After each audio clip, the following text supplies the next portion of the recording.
Yeah. The hardest intro in wrestling podcast, period. You dig what I'm saying? We're streaming live this Sunday. Happy Sunday to you. Happy runway to the Royal Rumble to you. The Royal Rumble is upon y'all, along with a lot of other wrestling stories. Some fortunate, some unfortunate, we believe. And we're going to talk about all of it as well as give you our predictions today. Man, it is time to talk about wrestling like nobody else in the world because, hey, followers ain't everything. Sometimes you got to get out here and really do the shit and know the shit to get it done right. But that's another story for another day, man. Hey, look, man, this is the first Black Champ podcast, and I'm still the pick. The nasty black individual, the person that doesn't give a F about what happened before Greg the Hammer Valentine signed his WWE contract and wore the shin guard for the figure four leg lock. Camp from the port. Hey, man, that choice still getting movement, too. Yeah, man. It's new comments every other day, or every few hours. I'm sorry. Yeah, like, God damn, y'all. Like, we get it. We get it. Y'all love Greg. Everybody that feel what I'm saying, though. Yeah, it was one that popped up yesterday. It was like, yo, this is actually on point. Like, it's on point. But make sure you rate, like, subscribe, download it to the Barbershop Network, wherever you get your favorite podcast. Go ahead and listen to FBC.pod. Well, the FBC POD. Make sure you listen to that wherever you get your favorite podcast. Also, follow the What Digital on YouTube to get the live episodes. And make sure you go ahead and get the merch. You see Camp got the hoodie on, you know what I'm saying, holding the championship. And speaking of black champions, shouts out to Moose. Moose is the new TNA World Heavyweight Champion. Shouts out to him and the system. Shouts out to D'Angelo Williams as well, former running back for the Carolina Panthers. He's wrestled for TNA before, and he popped up on TNA Hard to Kill. I'm going to mention that a little bit later today because I did get a chance to finally watch that. Also, shouts out to Obafemi, one of the WWE NIL recipients, been training at the Performance Center.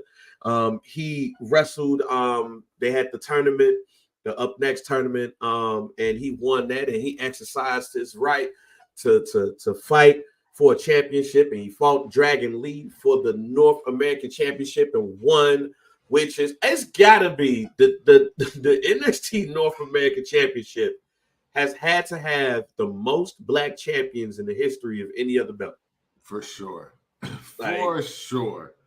And we can't explain why, but we like it. You know what I'm saying? And I do, on that point real quick before we move on, I do want to say that I seen somebody in the comments of, I think it was the NXT page or the WWE Instagram page that said, hey, this is who they wanted Apollo to be. And I was like, oh, damn, you made me right on that. We will see.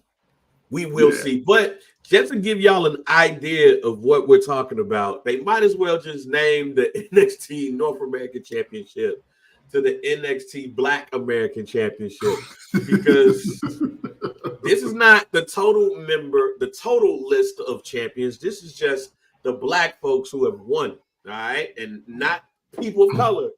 This is just strictly black folks. Yeah. Ricochet, Velveteen Dream, Keith Lee, Leon Ruff, Swerve, Mello, Wesley, Trick, and now Obafemi. Yeah. Wow. Like, yeah. They need to play the Black National Anthem before you finish. You know what I'm saying? My country 'tis of thee, sweet land of liberty of thee. That's not the Black National Anthem yet. Yeah, now that's sing a song. Yeah. I don't know the rest of the words. I'll stop. Lift every voice and sing. There we go. Till earth and heaven ring. Let's go. Ring with the harmonies of liberty. There we go. I didn't know any of that past the first like 2 hours. Atlanta is the listening skies.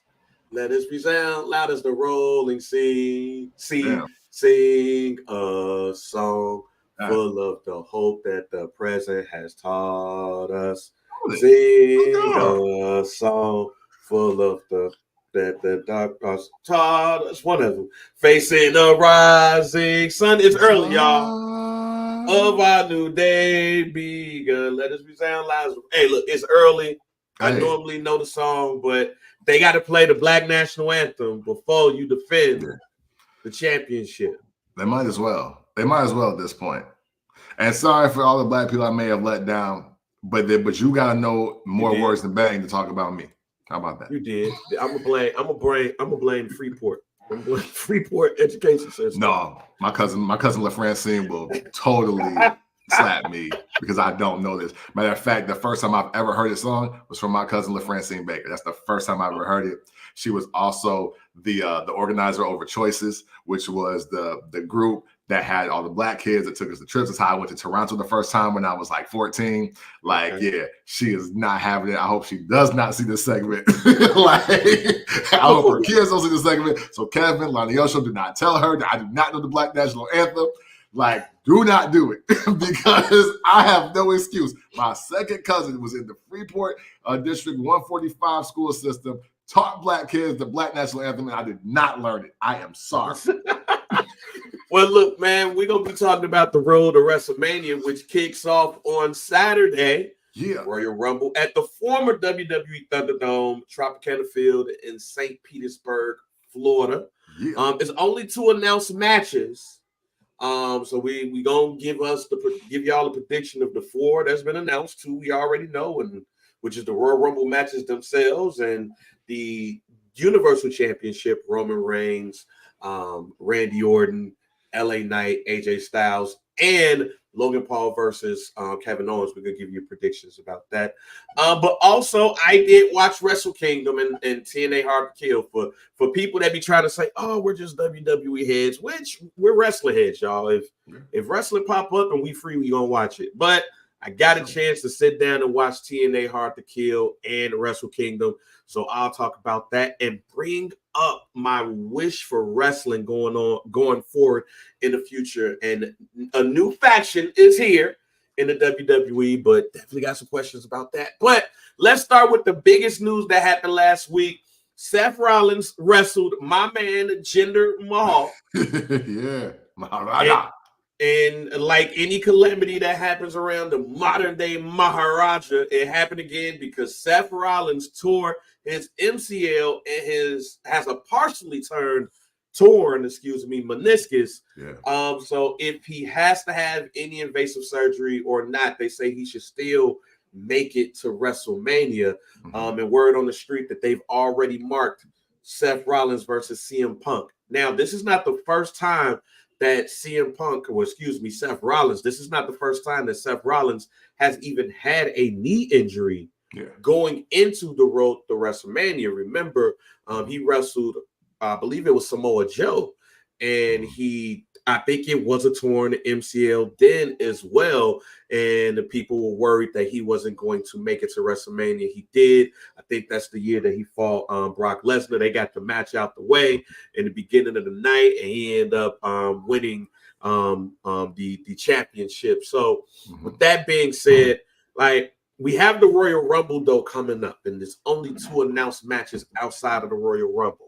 Yeah. And even with this hovering over Seth Rollins' head, what should the WWE do with Seth Rollins and the WWE World Heavyweight Championship?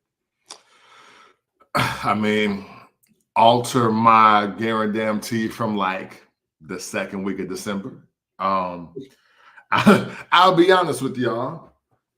As I saw the news, one, I'm unfortunate because if you've been watching the show from inception, you know that I am one of the biggest advocates, supporters, champions of Seth Rollins, not just as a wrestler, but as being the best wrestler in the world. I've been saying it for quite a few years now.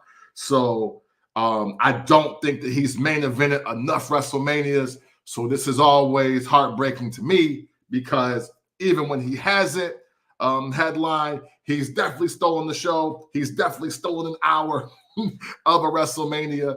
And I know that he just wants to be like, yo, can I please get at the top of the marquee, please? Please.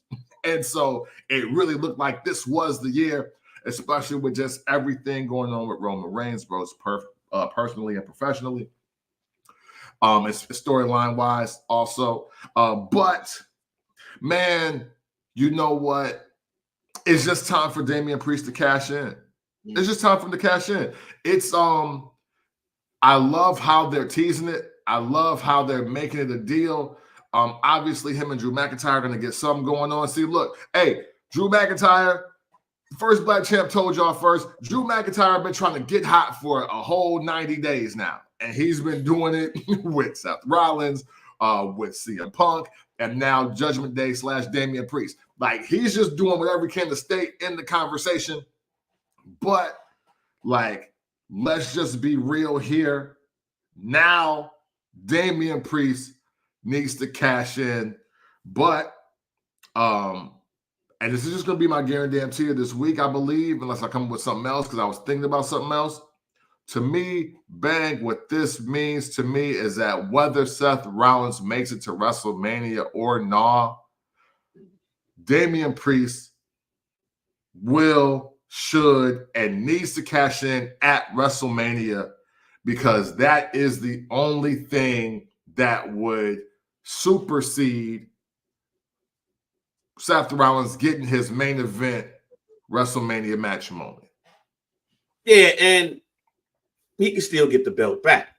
Right? Absolutely. You know, you got Elimination Chamber that's coming up. So if it is like 4 to 6 weeks, he could go ahead and get that belt back. But I'm gonna go a step further, Kent. I'm gonna go a step further. Our one of our favorite Royal Rumbles is the 1992 Royal Rumble. What happened that night? Just watch that too. Yes. Like, I think that the belt should be on the line at the Royal Rumble. I think so. I think, and here's why.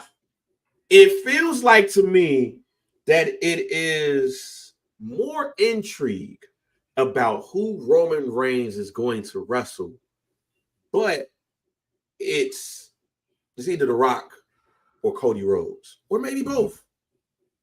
And you don't need the Royal Rumble to make that match. Right. I've even said on the pod that the winner of the Royal Rumble should challenge Seth Rollins. But if Seth Rollins can't make it, let's just say to Elimination Chamber, but you know he's going to make it to WrestleMania, why not say for the first time in over 30 years, a championship will be on the line inside of the Royal Rumble, and CM Punk wins it. And then it also says that this person is earmarked to go to WrestleMania. Yeah. Because we really want CM Punk in a lot of matches right now. We really wanted him to get in order, you know what I'm saying? But we want to see him versus Seth Rollins. For sure. So what I would do, and I love Damian Priest, y'all. I love Damian Priest. But here's what Bang will fully do for the road to WrestleMania for the WWE World Championship. Royal Rumble, that championship would be on the line. Now you got 30 men that's vying for this belt right here. All right. Boom. CM Punk wins it. Damian Priest thinking about cashing in after he gets thrown out, but he's not going to get it. Right. But then Seth Rollins comes back and he's like, yo, I need a title shot. I need to get it in. He wrestles Damian Priest for the Money in the Bank. He takes it. And he cashes in against the dude that got his belt. And that is CM Punk. And that's how you make CM Punk versus Seth Rollins at WrestleMania. He loses the belt to injury. They put it on the line at WrestleMania. He defeats Damian Priest. Damian Priest also kicks out of the Judgment Day like we've been expecting. So that aids that storyline because it's like, you ain't got this. Why do we need you? And then from there, you have the Money in the Bank cash in by the person who gave us the ultimate cash in the first place. Yeah. And Seth Rollins do it again and cash in at WrestleMania to go up against his arch nemesis. That's what I would do with that belt. Hey, I love that. And that was the other thing I was thinking about. You know what? Because I'm with you. The only twist or audible that I would call is that, let's say they vacate the title tomorrow on Raw. Mm-hmm. And then they do go say, hey, you know what? Now the Royal Rumble is now for the World Heavyweight Wrestling Championship. But then I'll be like, hey, you're the interim champ. You're already in the main event against Seth freaking Rollins, night 1 or 2 at WrestleMania. That is what it is. I think, yeah, you know what I'm saying? Because the thing about it is, and before you go, the thing about it is and AEW did this. Mm-hmm. AEW was the first wrestling brand that I've seen that did an interim champion. The UFC, which is now, brothers with the WWE, they interim championship shit all the time. So I love that. Yeah. No, for sure. And so, like, because I think that I'm only giving that option because, honestly, what I want, Bang, is I want Seth Rollins to get as much rest as he needs so he can go balls to the wall at WrestleMania. I officially do not want to see Seth Rollins competing if it's not WrestleMania now. That's what I want. I don't think we need him on Raw. I don't know if they're going to do Fastlane or the Audible. I don't know if they're going to do the Elimination Chamber. But Seth Rollins ain't got to do none of that. And the perfect storm for this, honestly, is because you do have Cody Rhodes. You do have CM Punk. You got Damian Priest in the Judgment Day. You got Drew McIntyre, who's trying to make himself visible and be seen. You got so many pieces on just Raw that if y'all can't carry the show without Seth Rollins there, then y'all need to be there no way. So I'm thinking, let's just get this out the way now. Start the clock on Seth Rollins. Look, we're going to give you all the way to what? End of March, early April. You rest, you heal up, you do what you got to do. We need you at WrestleMania more than we need you in Little Rock, Arkansas for Raw or for Nashville, Tennessee at Raw. Just so I'm not picking on any other market because I live here. You know what I mean? Like, I don't think anything else matters that's not Seth Rollins versus somebody at WrestleMania, and I hope they take that route regardless. Yeah, it's interesting, that we're going through this again. Like, no shade to Seth Rollins, at all. Yeah. But it is interesting. And I do think sometimes things like this make way for bigger things to happen. Yeah. Like, we talk about the 92 Royal Rumble like the shit happened yesterday. Facts. And part of it was the fact that the belt was on the line and Ric Flair won it in that fashion. And right after that, starting with Yokozuna's win in the 1993 Royal Rumble, every Royal Rumble, for the exception of Stone Cold winning the Royal Rumble the first time, it has had the winner of the Royal Rumble going up against, and Vince McMahon's too, I forgot about that, but the winner of the Royal Rumble going up against the champion at WrestleMania. If just looking at The Rock, Cody Rhodes, Roman Reigns thing, like, it is pretty much a foregone conclusion that any one of those are going to face each other for the championship, for the Universal Championship. So to me, Cody Rhodes winning it back to back does nothing. Yeah, it does nothing.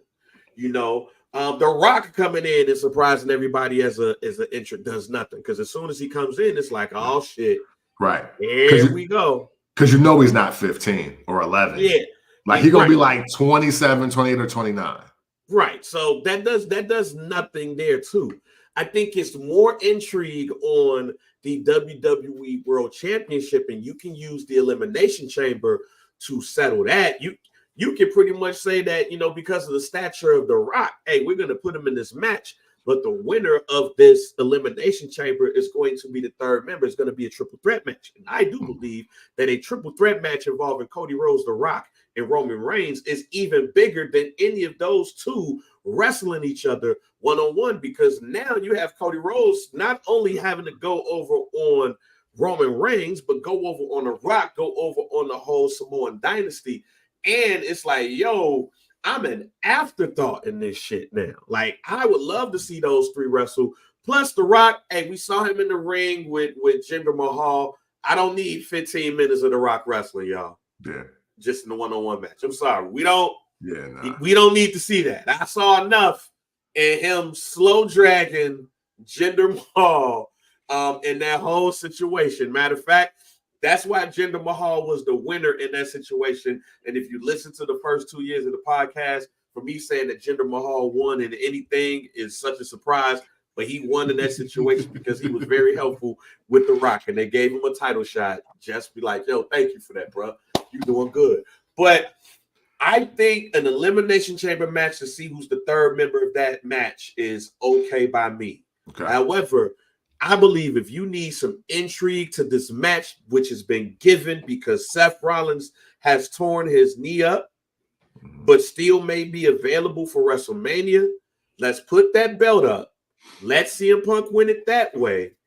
And then either we say, hey, we're interim champion, or let's just say, hey, we add more intrigue back into the Money in the Bank, whereas Seth Rollins takes it from Damian Priest, and then we have the even the bigger intrigue of, can Seth Rollins cash in again at WrestleMania? And if he lose, he takes the well-deserved break until SummerSlam, rest up that knee, rest up that back that they say is messed up too, and then we get CM Punk versus Seth Rollins 2 at SummerSlam. Yeah. So. Yeah, man. I mean, you know what? Well, I know we're going to get into our Royal Rumble predictions later in the show, but man, it's kind of hard not to do that now, and I'm gonna wait as I explain that in detail, because I was literally looking at this and I'm like, damn, it ain't but a couple options literally this year. It ain't but like 2, 3. That's it. It's not wide open at all, ladies and gentlemen. Nah. So we're gonna bring this back up, you know, saying when we talk about our Royal Rumble predictions later on in the show. But also on our little break, a new faction has appeared. Mm-hmm. Final Testament, Karrion Kross, Authors of Pain, Paul Ellering, Karrion Kross's boo from the crib. Forgot her name real quick. Yes, Scarlett. You know, yes, yeah. But they're all a group. Yeah. And Bobby Lashley and the Street Profits looks to be the first of the groups, you know, feuds or whatever. But you got those two. You got the Bloodline. You got LWO. You got Judgment Day. How many factions do we need? Are we near that WCW? Everybody got a faction lane. Like, do we need these many factions? Like, what are your thoughts on the newest faction and how many we need? Man, so on the new faction off top, they weak. But you know, it's the Kappas versus the Goths, right? Or whatever, you know what I mean? I don't know. but you know, I don't know. But you know, man. Wait a minute. So you're saying this is like higher learning to WWE? Yeah. Yep. Literally. That's what I thought of. What is high? What is higher? What is learn? What is learning? I was like, yo, what? I'm like, even the way they cut fucking Malik. You know what I'm saying? Like, yo, like, because they like Karrion Kross looked like he definitely trying to protect the Aryan Nation. He literally looks like he's trying to protect it. Now, like something about the hair. Like even when he was bald, I was like, yo, he kind of looked like the big dude from Higher Learning, the big racist. The one that was on the program too. Hey, you dig? So I mean, listen, man, they weak. It's unfortunate because I think if we turn clock back, 4 years, maybe 5? No, I'm sorry, because it's 2024. If we turn the clock back 5-6 years, we thought AOP and Karrion Kross were potentially the future of the era that's happening now. Yeah. And yet they are depending on the Street Profits and Bobby Lashley to get them over to a crowd that didn't even want them to come back. And I'm just saying that because you can tell by the pop. That's all. That's all I'm saying. I don't necessarily dislike any of them, but this week, it's just weak. Sorry. As far as all the factions, I'm honestly not mad at the majority of them. I'm not. And I'm not mad at the majority of them because of the Judgment Day.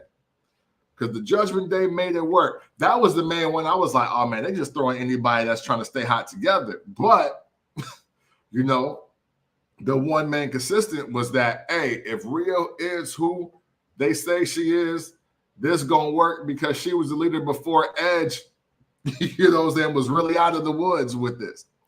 And sure enough, Rhea elevated, and she did so great that they had to elevate. LWO, they weaker than the Goths, and I can't wait for Zelina and Carlito to leave the other Latin individuals behind because literally that's what happened. Hey, first Black Champ told you first. I told y'all on the first Black Champ podcast that Santos needs some more Latin individuals to do the old faction again, and that's exactly what happened. It's exactly what happened. And they hard. They hard. You know what I'm saying? It's like, yeah, this is why it didn't work, because we don't like the Latin individuals. We like Humberto and Angel. Like, that's what it is. So, hey, Zelina, you better jump down because it's about a wrap for you with them. Like, you can't be the biggest star in your faction. I'm just throwing it out there to you. And they throwing Carlito in, and that's taking your thunder.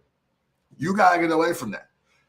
But with all that being said, I don't think we're too faction heavy yet.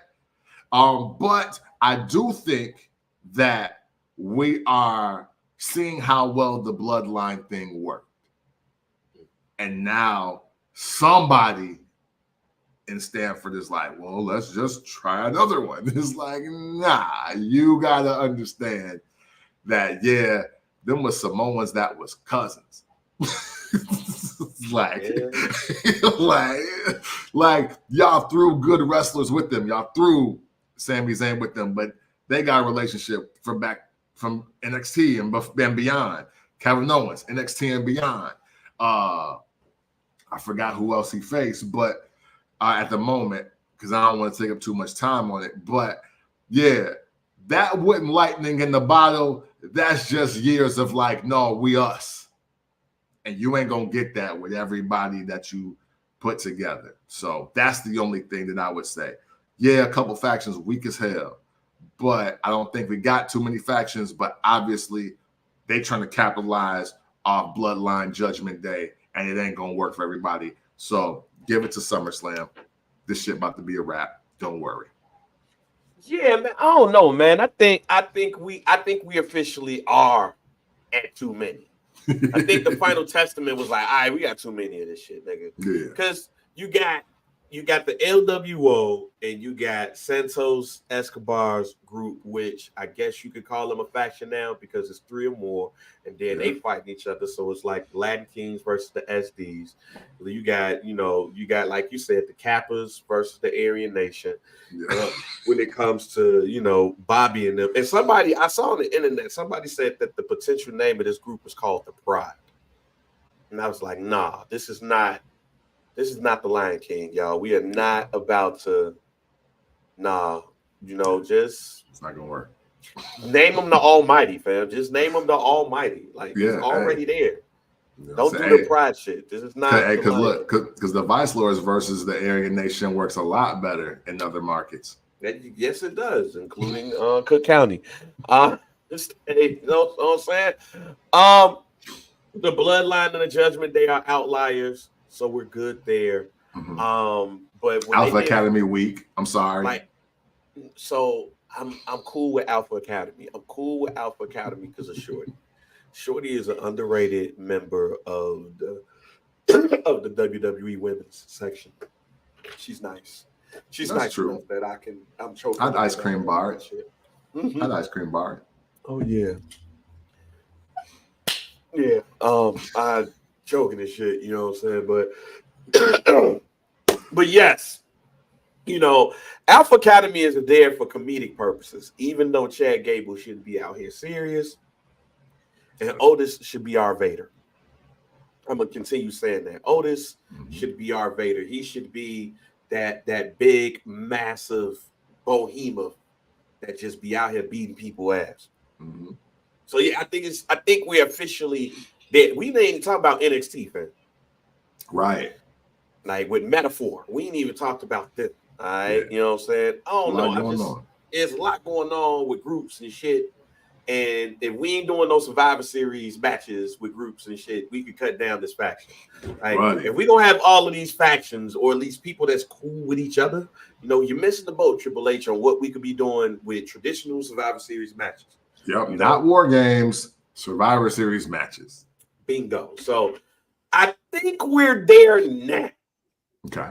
Like when we saw Santos Escobar and them go up against Carlito and them, my first thought was, why are we doing this match? Yeah.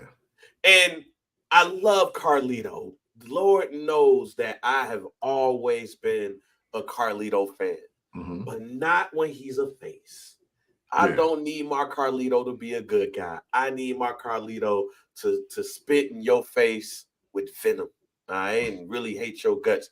I like my Carlito when he sent Jesus to stab John Cena. That's what I want. That's the Carlito I want.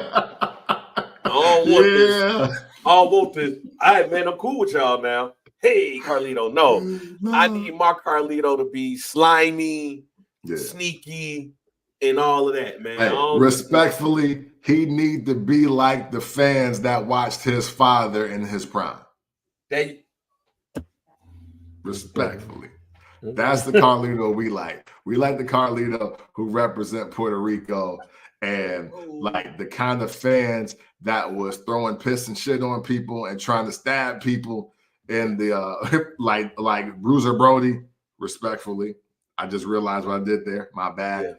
But Ric Flair, Arn Anderson, like anybody that came to Puerto Rico, you might have got shanked up or had feces thrown at you and on you. That's the energy we need of Carlito if he gonna be in the WWE or anywhere. Yeah, that's the kind of wrestler we need him to be. Yeah, I don't need my Carlito just like, you know, trying to get the hot tag, you know. Yeah. I don't need. Yeah, and it don't work. Listen, it don't work. I know I want to say this real quick, Bang. I'm sorry. Are you good? For a lot of you younger wrestling fans who might be looking at these Carlito segments and being like, oh, dude overrated, or man, I don't know why they're doing this, or this is trash or garbage. I'm gonna let you cook because this ain't who y'all should be watching. No, like this ain't the Carlito. This not the Carlito we talking about. When we speak highly of Carlito, we not talking about this run at all. So, like the Carlito that we talking about would have came down in that Ray and Santos segment and beat both their ass and been like, yo, there's no better Latin wrestler than me. like, hey, yo, and it'd be a triple threat match for the U.S. title, and he would have walked away with it, and that just would have been it. So, hey, I'm gonna let y'all cook because this ain't it. But the Carlito that we want to see is that MF and N. Yeah, I don't want to see this guy. This Carlito is just too nice, you know, to get along. All right, man, I help y'all. Like. It's not even like he's nice. It's just like, all right, I help y'all. Like y'all seem to be without a leader. You know, Rey Mysterio needs hurt. You know, I'll help. You know, when he gets back, you know, I'll go back to Puerto Rico. But you know, I'll help y'all right now. Like, I don't want this for him. Yeah, nah.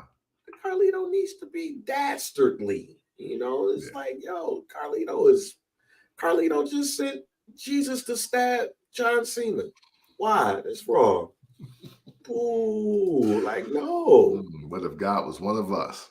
Right, man. So no, I don't, and that's part of the reason why we like that faction. When Santos did what he did, that should have broke up the faction. All right, Sure. because see, here's the thing, and it's a good segue into a change in the character that a lot of people have been hoping, maybe except for you, but a lot of people have been hoping, happen since he debuted on the main roster. You got. Not fair. you got Santos Escobar leaving the LWO and they're still together.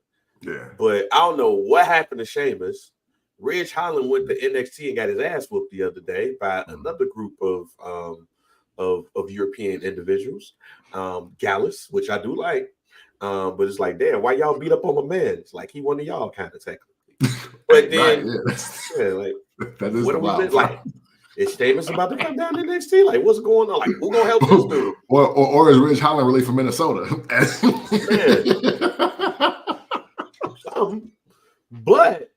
But in all of that, there's no more Butch, and we're back to the bruiserweight Pete Dunne. Yes. Pete Dunne and Tyler Bate beat up on some other European individuals that I fancy. Yes, boy. Yeah. Pretty deadly. Me saying that shit and doing that shit with the look is funny as motherfucker. Yeah. Word. Like, I will never do that shit like that. That's a bet. Let me apologize. No, pause on all of that. But I'm a fan of Pretty Deadly, but I'm also a fan of Tyler Bate and Pete Dunne. So to see that happen and them two tagging with each other is dope. But there's no more Brawling Brutes. So if there's not a need for any more Brawling Brutes, there's no more of a need for the LWO for me. Like, get that shit all the way the fuck up out of here. Yeah. I mean, now the LWO is now on 2 generations of people that ain't started. It's like, now why are we doing it? At least, like the Brawling Brutes, it was 3 of them, right? And it took them a while to even get a name. But when Sheamus left, it was like, oh, we don't care. And then, of course, hey, look, I know they can't highlight it the way, they tried to highlight it the way that they should, but shouldn't at the same time. People not effing with Ridge Holland, bro. Like, that's just it. Big E neck. That's why. Yeah. Like, sorry. Hey, look, this is just like America. Wrestling is just like America in this sense.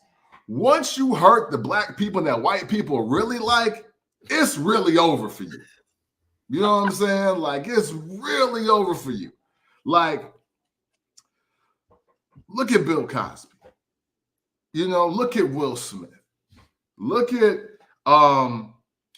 Eddie Murphy. Like, no matter what, we don't even realize how many scandals that would have killed any other career that Eddie Murphy just seemed to just sidestep by like he Barry Sanders. But that's because he made Dr. Dolittle and the Nutty Professor. And he was Donkey and Shrek. We're not like, listen, you are going to be outcasted out of your own kind if you do something to Eddie Murphy. And that's what this was it. Hey, look, the New Day was the first black tag team tandem faction that didn't go overly pro-black, but didn't go super sellout white. I know that some people are watching this and looking at it like, no, yes, they did. But white people like them so much that they cheered against white people for them. And we don't see that often. Big E becoming the WWE champion is a lot of white kids' Ron Simmons moment that Bang and I had. And Ridge Holland hurt him. Ridge Holland done out here, son. He ain't got nothing coming. Like, I'm just letting y'all know that now. So any team or tandem that's got him in it, it's only so high they can climb. And it ain't to say that he can't wrestle. It ain't to say that he won't have a career ever. It's just that, fam, once you do that, there's really no creative for him. Like, period. That's all. Hey, man. It's going to be very interesting to see who is going to help this man. But when your own cousins jump you, you know. Hey, look, you see what Jey Uso at? Yeah. Hey. Whole ass another show, y'all. Whole ass another show. Not on the whole ass another show for that reason. Let's go ahead and move on to, before we get to our Royal Rumble predictions, excuse me. Yeah. I watched Wrestle Kingdom and Hard to Kill this week. I finally got a chance to watch something other than, what is scheduled to come down, which is AEW, NXT, Raw, and SmackDown. Which I got some questions on AEW, like the direction and everything. But I did love Samoa Joe versus Hook. I did love that match. It was fun and everything. And I really hope that they really, really turn Samoa Joe into the monster heel that, we used to see when he was the TNA champion and what I think he should have been in the WWE.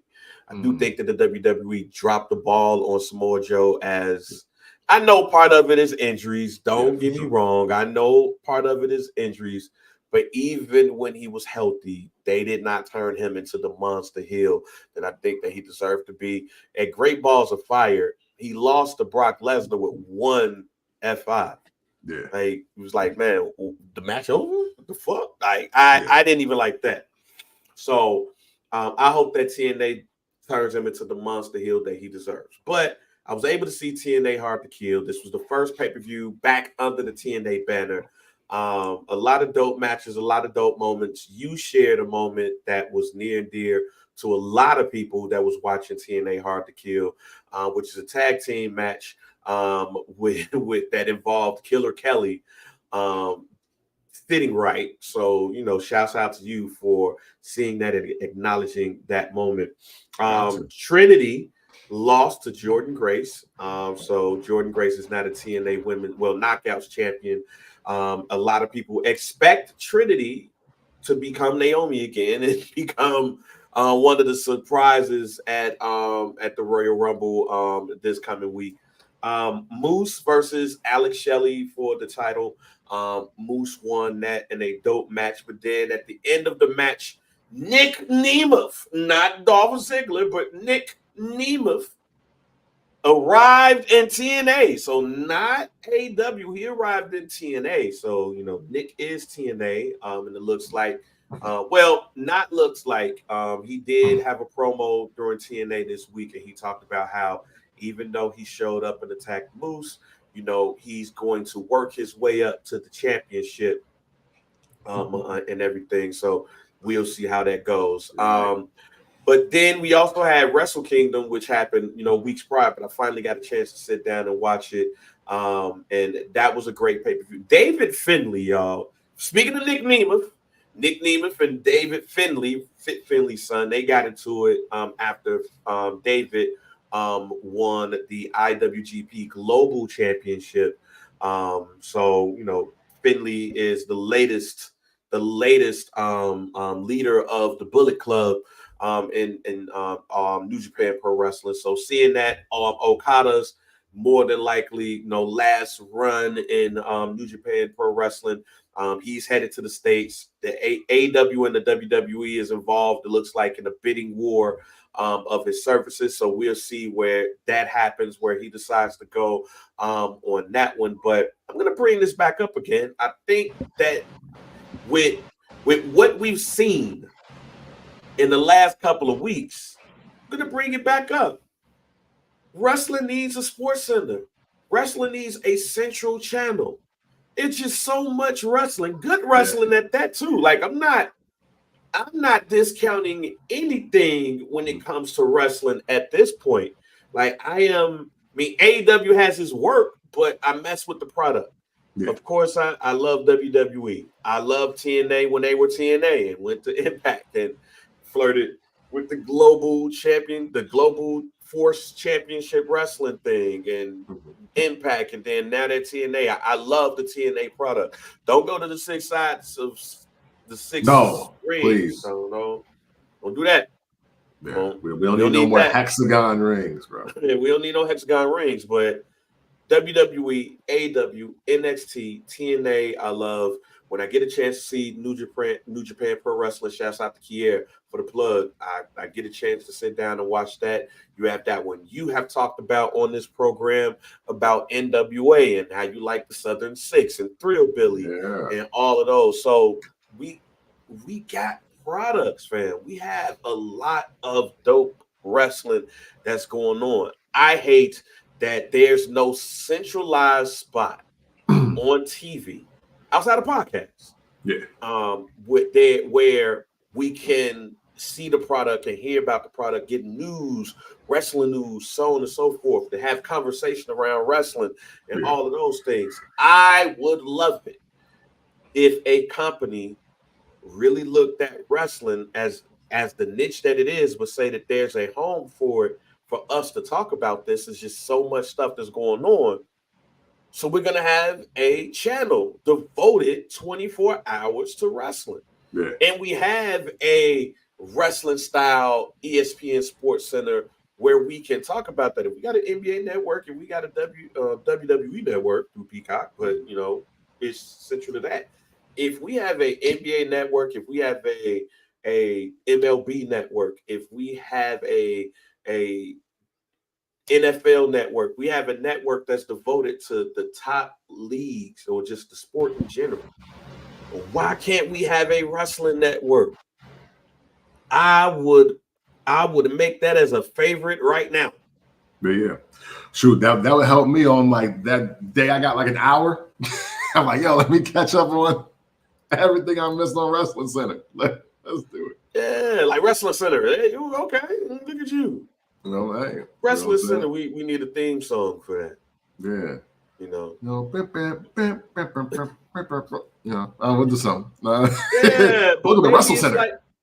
Like maybe it's Fight TV, since they already have like their product. Maybe it's Fight TV or something like that, But there needs to be a centralized home for wrestling, and I think it would be beneficial to the product to help grow it outside of where it is right now, and really help put an eye out on all of the content that's coming out. I mean, I'm not complaining about the content of the wrestling content that's coming out. I am not complaining about that at all, because I'm going to try to consume as much wrestling as I can. But, when you have a situation where you have the Royal Rumble this week, and you want to see a centralized place outside of the WWE to talk about it, you have, Dynamite and Collision and all of the stuff that AEW is doing. You got that. You got TNA and the big news that they're back to being TNA. You got NWA that's you're gonna see their episodes on the CW app. So you got that's going on. You got NXT preparing to go to the CW. It's so much wrestling going on that there should be a centralized spot that we can get these news, gossip, hot takes, all of those things. We need that for wrestling, y'all. Somebody got to make that happen. For sure. I think it'll work. Oh no, it's definitely gonna work. I think that much like you said, with just everything is like, it's a lot of good wrestling that exists, but also there is obviously $1 billion floating in the world of professional wrestling. There's just $1 billion floating there. These attendance records, these merch sales, these hot tickets. Some of your legends and your champions are on daytime TV. They're on nighttime TV. There's so many. They're in movies. You know what I'm saying? Some of them $1 billion franchise movies. So there is so much money in the world of wrestling that there's obviously more money to be made. And I'm only talking about money because that is the bottom line of getting networks. You know what I mean? Like, that is the thing that will make Bang's plea come to fruition. So I think it's definitely possible. I think, matter of fact, I think the only thing essentially holding it back is that they are essentially thinking that the only people that can talk about wrestling and get people to the TV sets to watch it are Pat McAfee and Peter Rosenberg. That's the only reason why I think that, you know what I'm saying, it won't happen. Like, I don't think that they'll, because, like, they don't want Skip Bayless talking about wrestling. You know what I mean? Like, they don't want Shannon Sharp and, like, these other guys who are pro football, pro basketball, just no other sports. Like, you know, like, we've already have a culture of, like, they barely cover golf, hockey, and tennis, right? So, unless you're, like, a superstar. So, I think that they would just be worried about the actual anchors and personalities that are going to be used to spearhead it. I mean, hey, one should call the First Black Champ podcast. We're available. We're for hire. We're for contract. You dig what I'm saying? And with that, I think that we know that, you know, we don't look like the target demo. We'd be a great addition, but we don't look like the target demo. And I think that they are looking for their SVP. They're looking for their Skip Bayless. They're looking for their Chris Berman. They're looking for their John Madden. They're looking for all the historical white faces and figures that they feel would anchor the network to really hit the gas on it and make it go. I think it's an outdated model, but I get it. But yes, the network, it's a brilliant idea. It would absolutely work. Let's do something to get in the mix of that happening by summer of 2025. Yeah, it has to happen at this point right now. Wrestling is in a boom situation.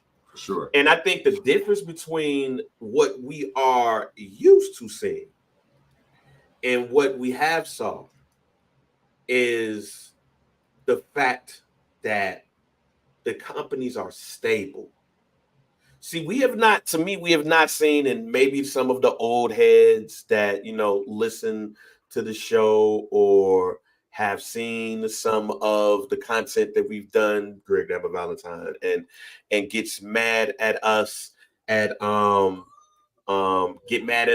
our take about, you know, some of the older wrestlers is the amount of content that, you know, the WWE might own. So it's like, yo, we got to go. So damn near, you got to damn near go through the WWE to get approval to use any content anyway, because they damn near own everything. Yeah. But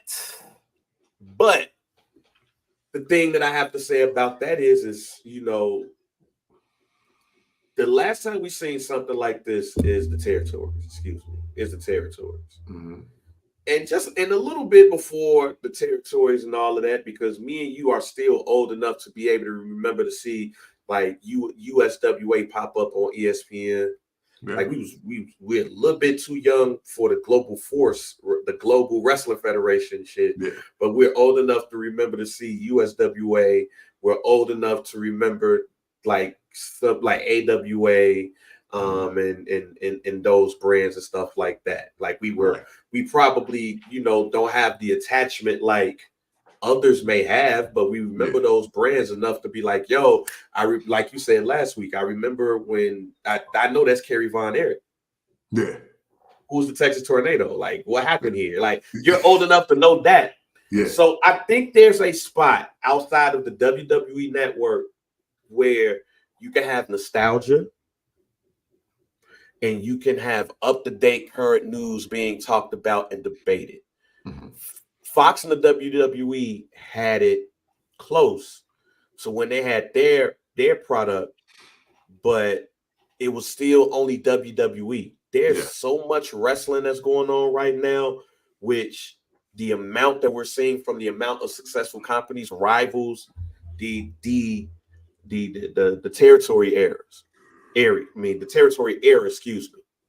But when you have the WWE, AEW, TNA, New Japan, NWA, just in case I didn't say NWA, say it again, NWA, the Indies, GCW, OVW, who had their successful their successful reality show on Netflix. Yeah. When you have all of these things, I think there's a central place for that. And then we have AEW bringing back their rating system. Shouts out to the WCW Top 10. Hey. You know what I'm saying?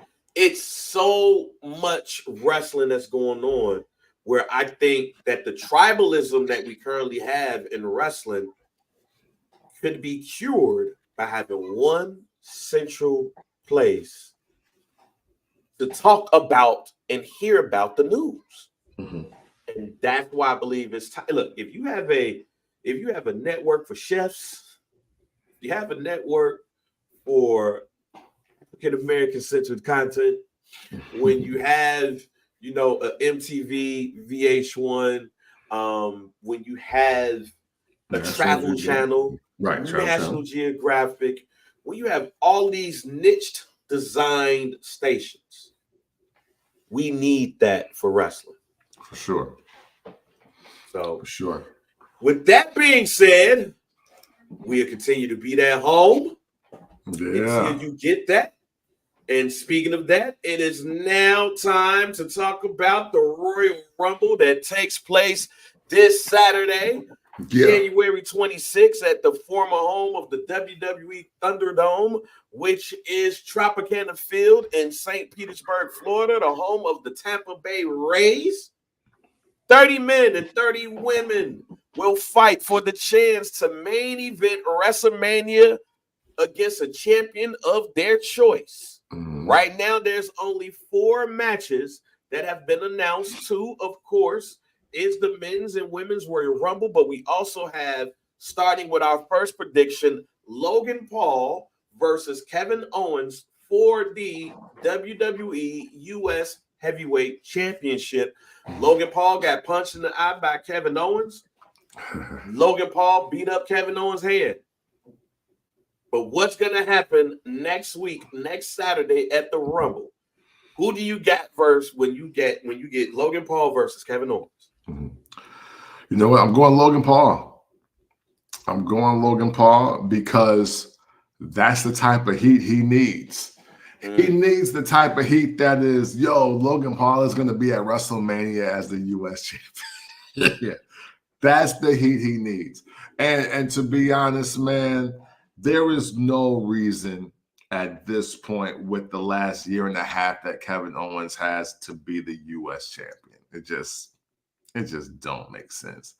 So I'm going Logan Paul. I got Logan Paul as well. I got and it's not going to be clean. So we're going to see something happen to where you're going to see Kevin Owens introduced to a new feud. So I think this is just a one-off, and we're going to see Logan Paul go up against maybe a AJ Styles or LA Knight or somebody. I don't know. But we're going to start to see a new opponent emerge for Logan Paul. Maybe Bad Bunny. Hey.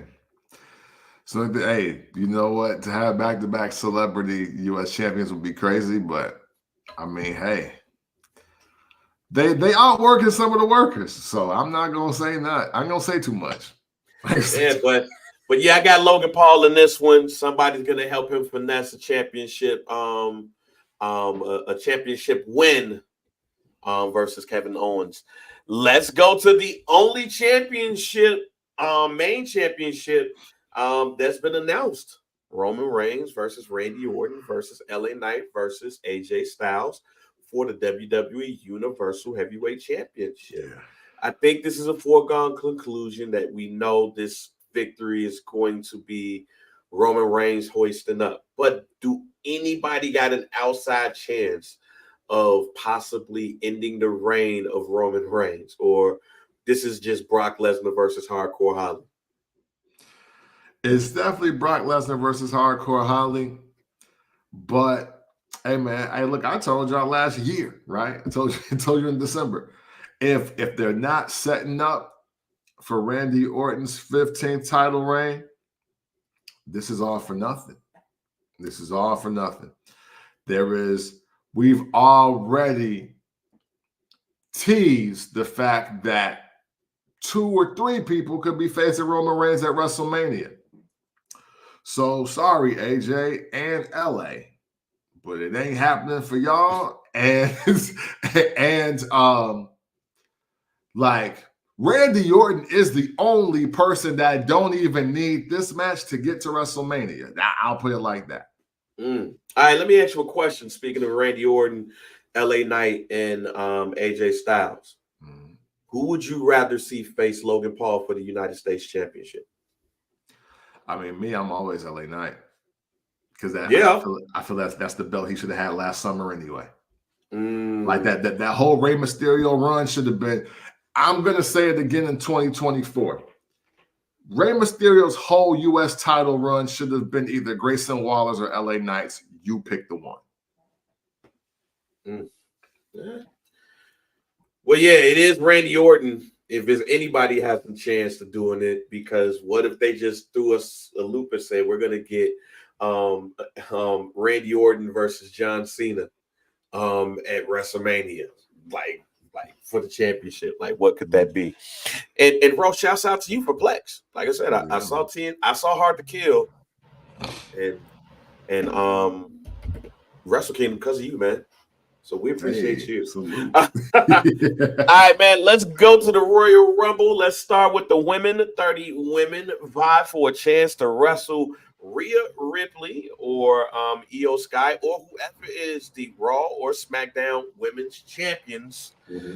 I know that you have been Team Bayley for a while in this. Has anything changed? Slightly. So the propaganda is telling y'all Nia Jax, right? Spoiler alert, nah. But she is Ice Cream Bar Deluxe.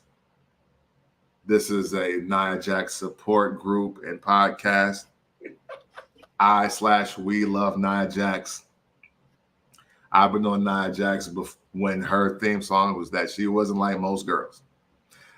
But it ain't happening for her. I'm not ruling out Bianca Belair, especially since she's been the most quiet with the promotion of winning the Royal Rumble. But I'm not to pick against the best black champ of this decade. Matter of fact, not to pick against the best champ of this decade. But I just don't think it's going to be Bianca Belair. My emotional pick is Bayley. But the only reason why I am not picking Bayley is because she don't need to beat Io Sky for that belt at WrestleMania. That is the only reason why. And I still do believe that she is going to finish Damage Control by breaking them up, by taking that title off of Io Sky. And sorry, because storyline and promos matter for WrestleMania specifically, Dakota Kai speaking for the Asian girls ain't getting it done. So, bang, I'm going to go out on a limb here without knowing absolutely nothing because I feel this is what the women's division needs. I think this is what the landscape of the women's wrestlers, Nia Jax and Rhea Ripley, Io Sky need. I think they need this kind of shakeup. My pick to win the women's 2024 Royal Rumble is the boss, Sasha Banks. Now, the wild thing about this is that it's definitely been reported that she has been in negotiations with the WWE and AEW. Right. There's a lot of speculation around the money that she would like. People have been speculating that she was going to debut on AEW TV last week, the week before. She was at TNA Hard to Kill with Bayley, watching a homegirl and stuff like that. So it is a lot of questions around if Sasha Banks is going to appear or if Mercedes Moné is going to appear. I will say this. If Sasha Banks appears, Sasha Banks is winning the Royal Rumble, ladies and gentlemen. I'm sorry. And I know they trying to tease that Becky Lynch, Rhea Ripley thing. I don't think that's gonna work the way Sasha Bianca did. I just don't think it's gonna work that way. So that's the only reason why I'm not picking that either. I get it, but this is Rhea Ripley's world right now, and they making space for Becky Lynch at this point. So you got to have something to supersede or trump that. And I do believe that it will be Sasha Banks versus Rhea Ripley because I think you can get that off better. I think you get it off better. But I just feel like for the landscape of where the women's wrestling division is at as a whole, that's got to be the winner this year. So I'll say this. If Sasha Banks does appear at the Rumble, she winning it. She's going to come in at 30. She's going to win it. And she's going to choose Rhea Ripley. And that's going to be a high quality main event, especially if you saw what Charlotte and Rhea Ripley did last year. This year. Last year, excuse me, at WrestleMania. I'm still operating like it's 2023. So I do love that prediction, but I'm going to operate in she ain't signed the contract yet. Mm-hmm. And I know Bayley seems to be a big favorite because then she would basically keep herself from being beat up by the Kabuki Warriors. But I'm going to stay with Bianca Belair because I think that the streets need Bianca Belair versus Rhea Ripley. I think we get that at WrestleMania. It helps promote the love in wrestling or love in WWE, Montez and Bianca reality show that's going to be airing on Hulu, I believe, in March. Shouts out to our man Glenn Woods, who just celebrated a birthday. But there's going to be a black woman winning it. And here's the thing. I wouldn't even rule out Naomi. I would not even rule out Naomi as the Royal Rumble winner as well. Let me just say this. My prediction is top five. Yeah, let me just say my prediction is black woman wins the Royal Rumble. We'll just find out which black woman it will be at the Royal Rumble. But right now, my pick is Bianca Belair. Yeah. All right, now let's get to the men's Royal Rumble. 30 fellas go over that top rope. Well, 29 men go over that top rope. One wins it. Now, I told you all at the beginning of the show, because of Seth Rollins' injury, I would put the WWE World Heavyweight Championship on the line in the Royal Rumble match, and the winner will become the champion and will stamp their ticket to WrestleMania. I also said that CM Punk is probably that winner. So you would think that was my prediction to win the Royal Rumble. Yes, that's my prediction. However, I can tell you who I want to win the Royal Rumble. Okay.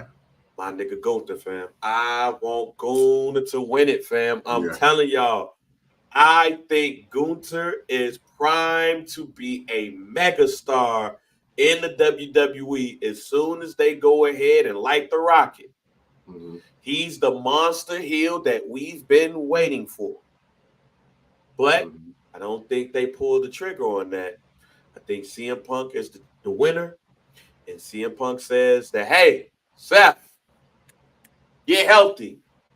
It's me and you in Philly. Let's do it. Yeah. Who do you have winning the men's Royal Rumble? So, man,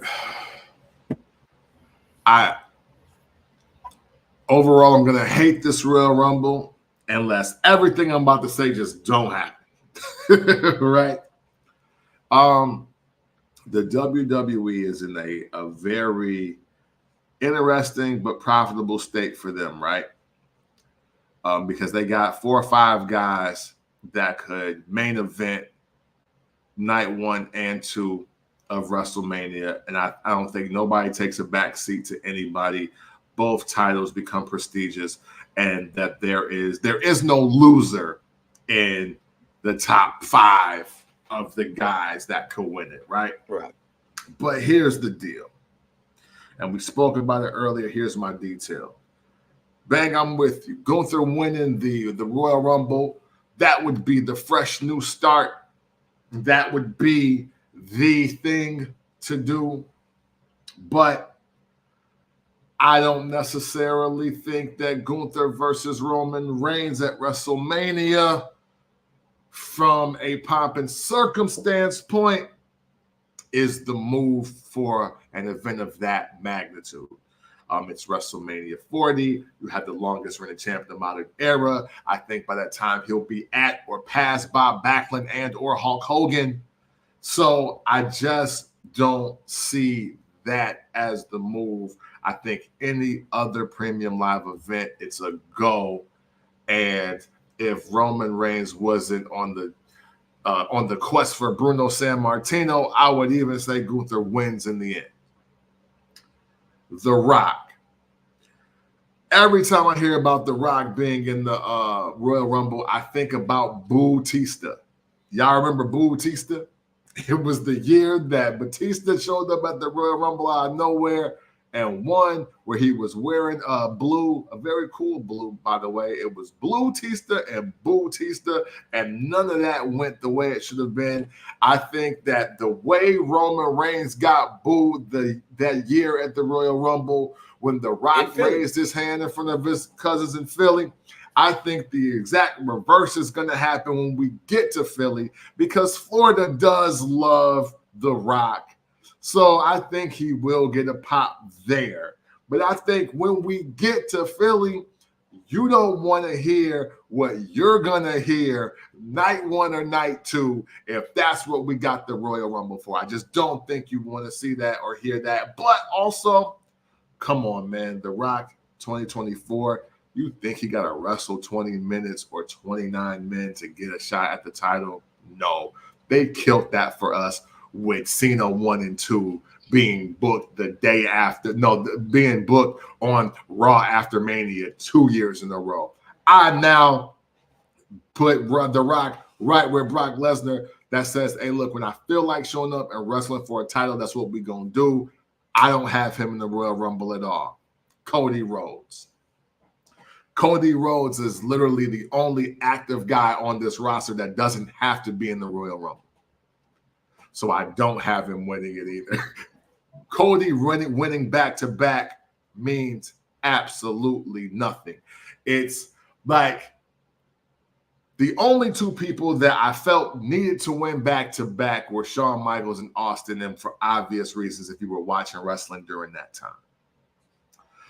But Cody Rhodes winning twice in a row, that's literally padding the stat to be like, okay, you're going to go 2-0 and 0-2? Nah, why don't we just move you to the front of the line, because he can wrestle either opponent, right? Cody is in a situation where he wins the Royal Rumble, and we don't know what title we want him to win more, but the story lies with Roman Reigns, because the title on the guy that he's already beat twice, he don't really want anyway. That's not why he came back. That his run right now is older than that title, so that don't count to me. Even though that does play into my Damian Priest prediction, but with Seth Rollins being hurt, I now literally look at, again, the cash out has to happen at WrestleMania. So that leaves us with stating the obvious. I got CM Punk. Not because I want it, not because I think it's best for business. It's just the logical next step. It's not going to be Drew McIntyre. Sorry, bro, you missed your shot. It's not going to be Damian Priest or Finn Balor. Already in the Money in the Bank.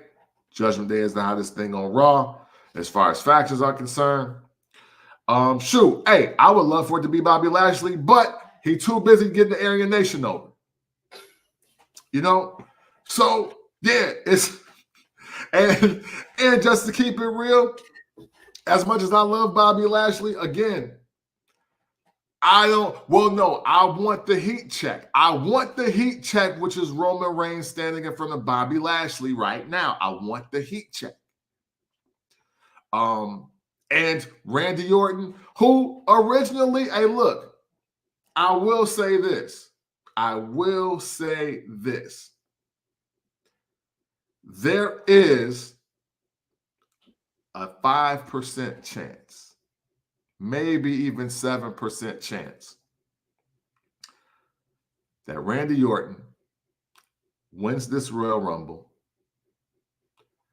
beats Seth Rollins, and Damian Priest still cashes in on him.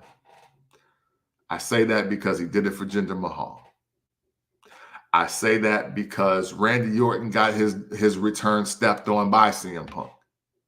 So a good payoff for him is to win the Royal Rumble, go straight to WrestleMania facing whoever, because Randy Orton versus anybody is a great match. But I'm gonna take Randy Orton at his word.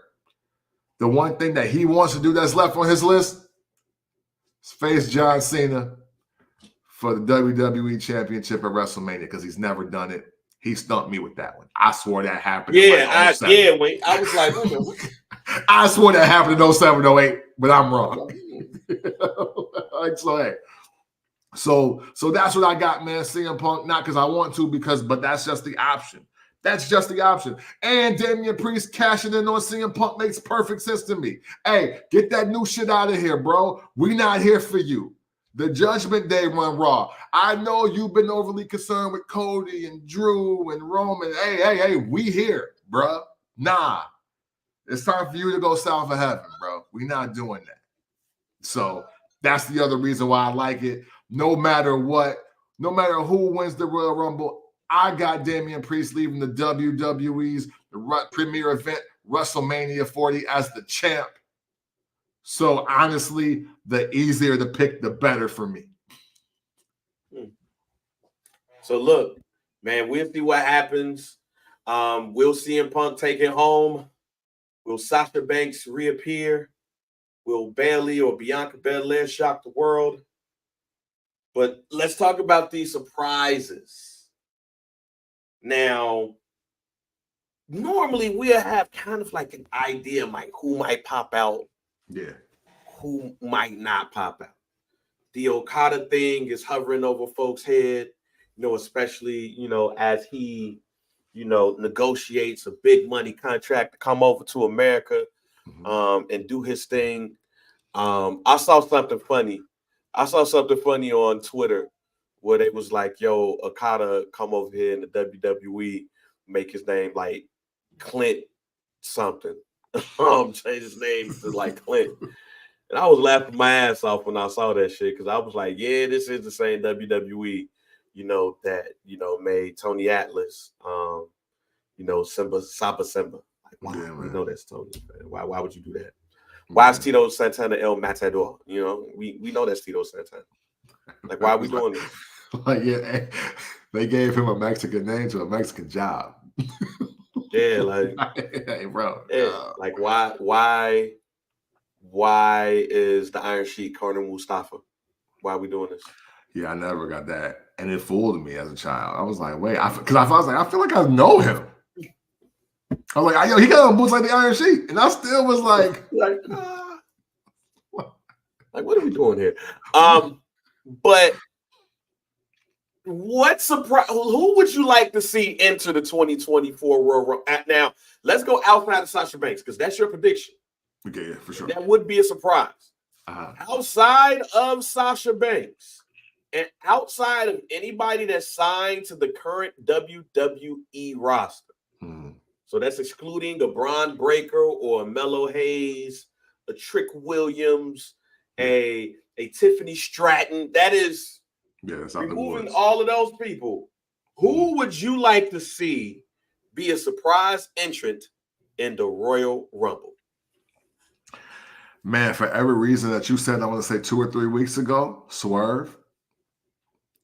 I would love to see Swerve because I mean, apparently AEW can kind of do whatever you want. So you can kind of do whatever you want. So hey, we're gonna break this forbidden door, and you just gonna go over there and come back. Yeah, you're doing one off. I mean, for Ross got me, Jacob Fatu. Because I do feel like if they're going to keep this bloodline thing going, even with or without the title, I do think that he's like one of the next few people that we see. I think he injured though or something, and again, it's not an Impact, but I would say people like Kyle O'Reilly, but see, that don't really matter. Yeah. Oh, hey, look, for everything considered, Keith Lee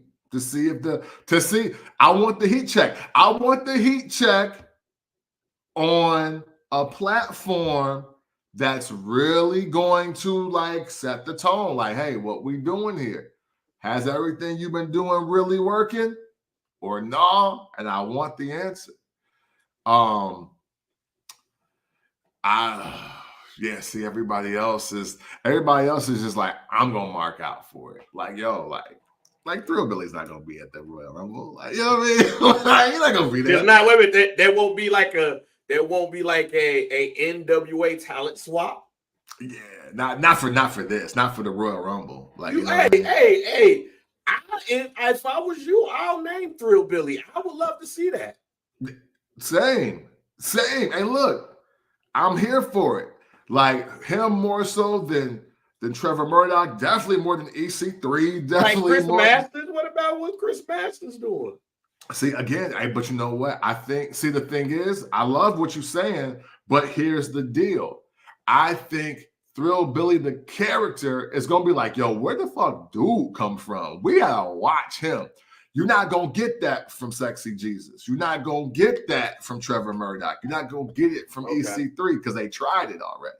You know what I mean? Like, so I'm thinking about it's 30 guys. Because look, and you know how I feel about like Max Moon and Tenru and fucking Santo and Tanaka. Like, I don't want to see like obscure randoms and that we know not going to win the Royal Rumble.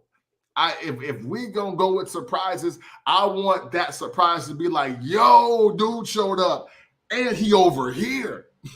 I'm gonna watch Raw, but I'm gonna watch over there. And a lot of people ain't got that. Okay. So that's how I'm picking them. For the women, had she not won a title, I would have said Jordynne Grace. Hey, look. I mean, Mickie James. Yes. was the Impact champion and was in the Royal Rumble. That's true. So you got me there. Hey, look. Hey, listen. I'm not above seeing Jade Cargill since she ain't really wrestled yet.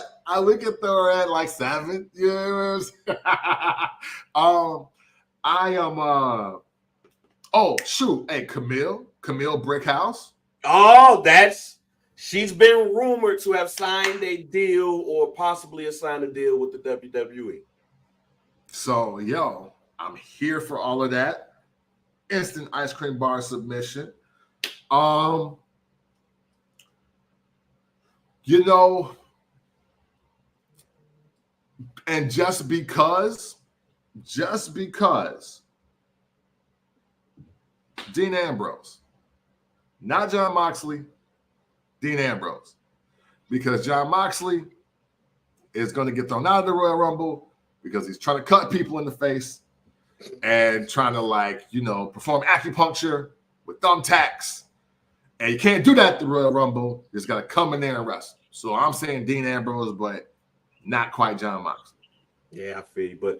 But shouts out to Keith Lee. He's having double surgery. So he's going to be out for quite some time. So, but shouts out to Ross with some names. Jacob Fatu, Tama Tonga, who's no longer with New Japan Pro Wrestling, has been rumored to have been, listening to the WWE for quite some time. Matt Cardona, he said if he ever returns to the WWE, he's not returning as Zack Ryder. He's returning as Matt Cardona. So that would be interesting to see that happen. So, yeah. And that's actually my pick for the men's roster. I would mark out if I saw Matt Cardona. Yeah. And they actually had his name say Matt Cardona in the Royal Rumble. So that's one person on the male side that I would love to see in the Royal Rumble. On the women's side, I swear I hope I see this, because if I see this, I'm gonna mark out because I think it would be a dope, amazing moment, because she didn't leave the company like her husband did. She left on very good terms. Mm-hmm. But if we hear AJ Lee's music pop on and she enters the Royal Rumble, man, that would be dope. That would be a dope moment. That moment, I don't think it would be an Edge moment. How when we heard Edge's music and we was like, man, y'all bullshit. Y'all lying. Y'all lying. Right. That's Edge? Oh, shit. Like an extreme mark out, pop up, I can't believe it, goosebumps moment. Yeah. I don't think it would be as high as that. But as soon as we let it, everybody, right? Everybody in that arena is going to be lit up. I think women are going to cry. I think men are going to be happy. And it's going to make it even better when CM Punk wins the Royal Rumble. Because it's like, hey, man, thank you for bringing back AJ Lee, fam. Oh, thank you. Because you know, she coming back out after he win. Cheek cleavage out. It's lit. Yeah, so that's my pick for the women's Royal Rumble. I like it. Is AJ Lee. I hope to see her in there. And if we do see her in there, man, that would be a spectacular moment. And it's also like coming into it is like, you know, outside of some of the indie people we talked about, I don't want to see The Undertaker pop up in the Royal Rumble. I don't want to see Michelle McCool. Like for the women's side, I don't want to see the same women. I don't want to see Kelly Kelly. I don't want to see Michelle McCool. I don't want to see Tori Wilson. I don't want to see Ivory. I don't want to see none of the same women that I don't want to see Victoria. Right. I love y'all. Don't get me wrong. I love all of y'all. Airdrop the vids, Victoria. No, sorry. I love all of y'all. But we're talking surprise entrant. I don't want you to be the surprise entrant. If you just coming in as number 12, that's cool. Like, I don't want like Michael Cole and Corey Graves to be like, oh my God. Oh. Right. I can't believe she showed up. I don't want you to be in the audience and then you pop up like, oh man, they playing music. Like, no. At this point, y'all ain't surprise entrants. Y'all just wrestle once a year. I forgot one, and Ross's comment about Gail Kim made me think of this also. Now, you know, and I think I said it last year, but I'm going to say it this year as well. Mandy Rose. Mandy Rose. That's who I want to see for real. Yes, Camille, Mandy Rose. Those are my top two. Naomi, Sasha Banks. That's in the 4. So, yeah, that. If we stick there, and we get rid of Molly Holly. We get rid of Tori Wilson, Michelle McCool. I don't want to see Layla. The only Layla I want to see is my daughter. I don't, you know what I'm saying, Gail Kim. Again, would it be good? But, hey, she's been calling the WWE a racist organization for too long to come back now. So, you know what I mean? So them 4 and Jade, I'm with it. Yeah, and remember, y'all, the question is who's not currently signed to the WWE, but we'll let Jade go because we ain't seen her in a match in the WWE since. So this is not women that's currently signed. This is women that are not currently signed. Yes. So, or men that are not currently signed with the WWE. Sure. I would love to see Matt Cardona, and I would love to see AJ Lee. All right, man. So, guarantees time. Yeah. All right. So, what are we willing to put that guarantee around? Oh, man. Willing to put the guarantee on. I have one at the front of my mind. You know what? No, you know what? I keep saying it, so I kind of want to give y'all something fresh. You know what? Go ahead and cook. I'm gonna edit one that I've been thinking about. Okay. Why are you doing that? My guarantee is.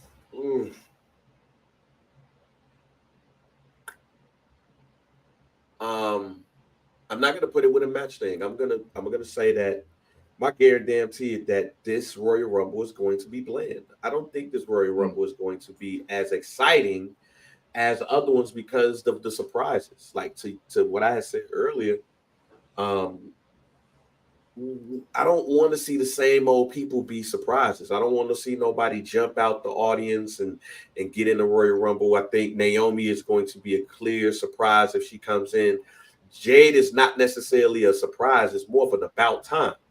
But I do think like if you hear AJ Lee's music, you're going nuts. And I think that's what we're missing from the Royal Rumble. True surprises.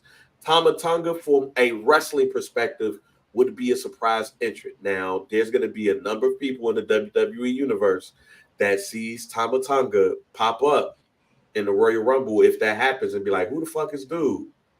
You know, they will put him like you put like Jinru. Like, why is he here, fam? He's not going to, but I would be excited to see that. Matter of fact, I'll even be excited to say this, like, because we have the bloodline on SmackDown, what if it's like Solo Sequoia? And what if it's Solo and it's Jimmy in the ring with Jay early in the Royal Rumble, and a Tama Tonga or Jacob Fatu pop up as the next person? Then it's like, okay, where does the allegiance lie? Right. Is it with Jimmy or is it with Jay? Yeah. And then they all jump Jay and get him the fuck out of the Royal Rumble, which then established another member of the bloodline. Because Solo did say, hey, yo, I'll fix it.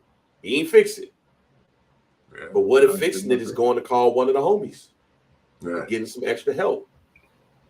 But what if Thomas like, man, I ain't never fucked with Roman in the first place, G. So I got your back. Like maybe it's that. Right. So, but my prediction is that this Royal Rumble, from a surprise standpoint, is not going to be like it used to be. And the biggest reason why is because all of the companies are doing well. Mm. Like when you have TNA, when you have AEW, when you have New Japan and bidding wars and stuff, when you have NWA, like unless you are a free agent, like, nothing's going to happen. But it's very interesting around some of the rumors that we've seen on the internet between the possible working relationship with the WWE and TNA, especially with TNA coming over to the platform that's owned by the parent company of now the WWE and UFC. And it's to the point that they're calling their events premium live events now. Yeah. So it's a lot of rumors and stuff like that that's going out there. But I think this is going to be a pretty bland Royal Rumble, y'all, in Florida. It's going to be a good one, but I'm talking about the matches, the Royal Rumble matches. I don't think it's going to be a lot of surprises that you're going to be talking about the next day. It's going to be some forced ones that you talk about the next day, but I don't think it's going to be ones that's truly a surprise unless AJ Lee pop up. Okay. You helped me think about everything I wanted to say, and it is regarding the Royal Rumble and just like this first quarter of wrestling leading up to WrestleMania. I got two. I got co-guarantees. My first guarantee is that the Usos get back together in the Royal Rumble. I believe that Solo, by the time we get to the Royal Rumble, is going to just legit just start beating Jimmy ass. and that's going to be his real way of fixing it. But I do think that it's going to conveniently happen around or right before or after Jay's entrance in the Royal Rumble. And I think we see the Usos tag up to get near the end. Only for, Gunther or Randy Orton. Somebody gonna eliminate them. We're gonna be so happy to see them together. So it's gonna be a kill joy, but it's gonna happen. But I think more importantly than that, man, really my A1 moment for the Royal Rumble is that truly marks the time that Grayson Waller turns face and heads his way to becoming the U.S. champion. One of them turning face. After that interaction on SmackDown the other day, one of them is going to turn face. And after the last 2 weeks, it's definitely Grayson Waller. It's definitely Grayson Waller for me, because I don't think people just like Austin Theory. I just don't think they like him. People are trying not to love Grayson Waller. They're trying not to love him. That's what it is. So he's going to turn face. That U.S. title is his because, hey, look, check it out. WrestleMania, night 1, Grayson Waller versus Logan Paul, U.S. title. Gonna slap, gonna be a great changing of the guard, gonna solidify Grayson Waller as a face because he's gonna beat 2 of the most hated people in wrestling today, Logan Paul, Austin Theory.